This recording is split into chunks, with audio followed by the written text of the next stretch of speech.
السلام عليكم أصدقائي، نتمنى تكونوا بخير وعلى خير. اليوم إن شاء الله جبت لكم وصفة جديدة بالنسبة للناس اللي كيعانيو مشكل ديال الكحة. الكحة اللي كتكون قوية وشديدة، فجبت لكم الحل إن شاء الله بإذن الله. فاليوم هذه الوصفة هذه جد سهلة وبغيت نشاركها معكم. قبل ما نبدا الوصفه كنقول لكم ما تنساوش اذا عجبكم فيديو تشاركوا في القناه بالضغط على المربع الاحمر تحت الفيديو، وكذلك بالضغط على الجرس باش يوصلكم كل جديد ديالي. يعني لازم تفعيل الجرس باش انكم توصلوا بالجديد دائما. فكيف ما كتشوفوا اليوم قلت لكم الوصفه ديال اليوم هي علاج للكحه باذن الله. صراحه وصفه جد رائعه بالنسبه للصغار والكبار، وصفه طبيعيه 100% ومجربه 100% وجد سهله ما فيهاش تعب نهائيا. كيف ما كتشوفوا عندي هنايا الجوج ديال المكونات في هذه الوصفه هذه. كما قلت لكم غادي نبداو الوصفه على بركه الله بلا ما نطول عليكم الفيديو. عندي هنايا جوج ديال المكونات. المكون الاول اللي هو الشريحه كيف ما كتشوفوا، اولا التين المجفف بهذه الطريقه، يعني الشريحه احنا في المغرب تنسموها الشريحه. المهم في دول اخرى تيقولوا لها المهم التين المجفف، التين المجفف باللغه العربيه. هنايا عندي فصوص ديال الثوم كبار، يعني ثلاثه. عندي بهذه الطريقه ثلاثه ديال الفصوص ديال الثوم، وعندي خمسه ديال هاد الشريحه، خمسه ديال هاد التين المجفف، وثلاثه ديال فصوص الثوم يكونوا كبار.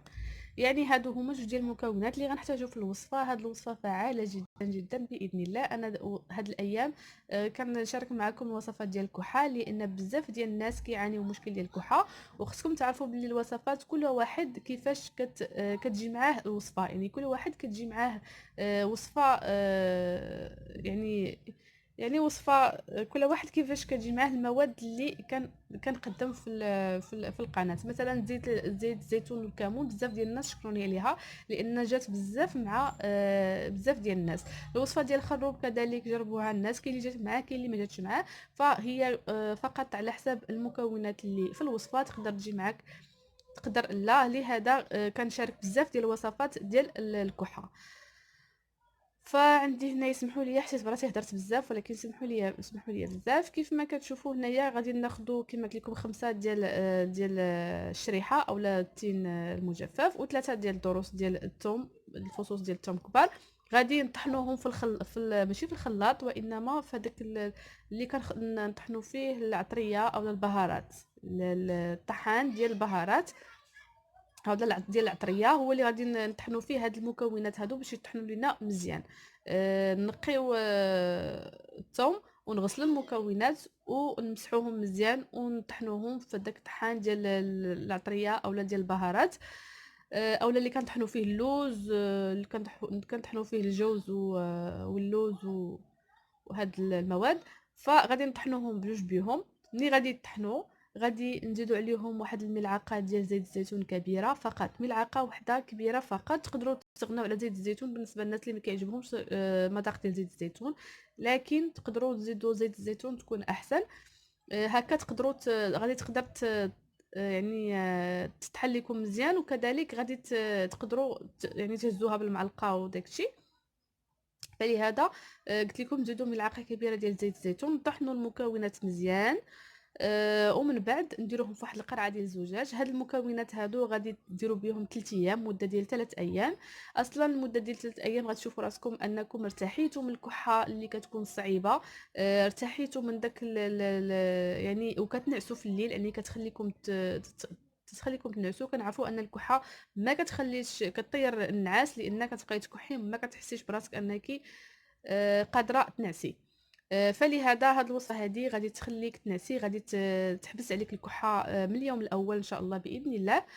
كما قلت لكم غادي تاخذوا ملعقه في الليل كبيره، ملعقه كبيره في الليل تاخذوها قبل النوم. ومن بعد مده ديال 3 ايام، مده ديال 3 ايام غتتبعوها وتعاودوا تصاوبوا وحده اخرى مازال. يعني المده ديال 3 ايام غادي تشوفوا راسكم انكم ارتحيتوا من الكحه، ارتحيتوا بزاف. يعني غتكون ولات خفيفه جدا. غادي تعاودوا المره الثانيه 3 ايام اخرى ثاني، وغادي ان شاء الله تلقاو العلاج باذن الله. غادي تشوفوا ان شاء الله. كنتمنى الشفاء لجميع المسلمين باذن الله. وكيف ما قلت لكم هذه الوصفه فعاله جدا جدا جدا، يعني مجربه. غير جربوها، يعني الثوم والشريحه بلا ما نفوروهم بلا ما نسلقوهم بلا حتى شي حاجه، فقط بهذه الطريقه غنغسلوهم ونمسحوهم مزيان ونطحنوهم مع ملعقه ديال زيت الزيتون فقط. وغادي تعطينا نتيجه رائعه، غادي تعالج لنا ان شاء الله الكحه باذن الله. سمحوا لي الا طولت عليكم وكثرت في الهضره، لانني بغيت نشرح يعني الوصفه مزيان. كيف ما قلت لكم كتعطى هاد الوصفه هذه للوليدات الصغار اللي من بعد عامين الفوق، وكذلك الكبار يعني المتوسطين وكل الاعمار ان شاء الله. من غير التربيه اكيد، لان التربيه ما كنعطيوهاش الثومه بزاف وداكشي، فلهذا كنفضل انا من بعد عامين وتاخذ غير فقط نصف ملعقه صغيره فقط، هكذا باش نقدروا يعني ما نأذيوش الاطفال. المهم ان هذه الوصفه رائعه جدا، غير جربوها وردوا لي الخبار. كنتمنى الشفاء لكم ولجميع المسلمين والمسلمات، وان شاء الله غير جربوها وما غاديش تخافوا منها، لان المواد اصلا طبيعيه. وكنعرفوا ان الشريحه كتعالج الفقر الدم وكتعالج فيتامين دي، يعني فيها كتعطينا فيتامين دي للذات ديالنا، خصوصا الا درناها مع الثوم. وكنعرفوا الثومه انها كتعالج من البرد، فلهذا ملي كيتجانسوا مع بعضياتهم كيعطيونا واحد المفعول رائع، انهم كينقيو لنا الصدر وكيعالجونا من الكحه. كنتمنى لكم التوفيق والى اللقاء، ونتلاقاو في فيديو جديد باذن الله. وشكرا لكم دائما على التشجيعات ديالكم، والى اللقاء.